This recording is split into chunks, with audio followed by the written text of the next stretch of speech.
The Israeli military said dozens of its fighter jets struck more than 200 targets overnight in a neighborhood of Gaza City. On Saturday, Hamas fighters from the Gaza Strip rampaged through parts of southern Israel, in the deadliest Palestinian attack in Israel's history. Hamas wanted a change and it will get one. What was in Gaza will no longer be. We started the offensive from the air, later on, we will also come from the ground, said Israeli Defense Minister Yoav Gallant, speaking to soldiers near the fence with Gaza. Israel has called up an unprecedented 300,000 reservists, as Israeli airlines added flights to bring reservists back to the country. The Palestinian Ministry of Foreign Affairs said Israeli strikes had since Saturday destroyed more than 22,600 residential units and 10 health facilities and damaged 48 schools.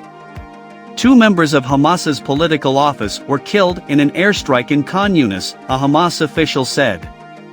They were the first senior Hamas members killed since Israel began pounding the enclave. On Israel's northern border, a salvo of rockets was fired from southern Lebanon towards Israel, prompting Israeli shelling in return, 3 security sources said. More shells launched from Syrian territory landed in open areas in Israel, prompting Israel to return fire, the military said, further raising fears that the violence could lead to a wider war. Lebanese armed group Hezbollah said it fired missiles against an Israeli military position earlier in the morning in response to the killing of 3 of its fighters.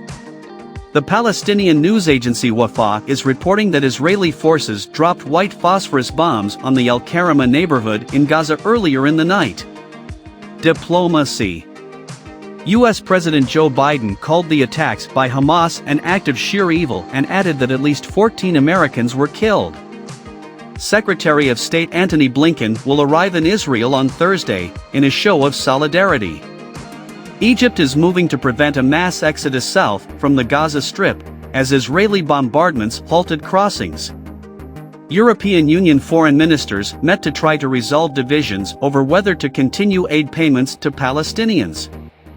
European Union Foreign Policy Chief Josep Borrell said Israel was breaking international law by imposing a total blockade against the Gaza Strip in retaliation against the Hamas attack.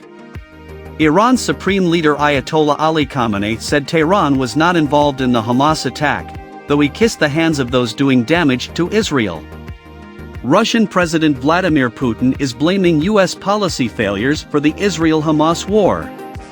The Palestinian envoy to the United Nations described Israel's bombardment of the Gaza Strip and its vow to impose a complete siege on the Hamas-controlled Palestinian enclave as nothing less than genocidal.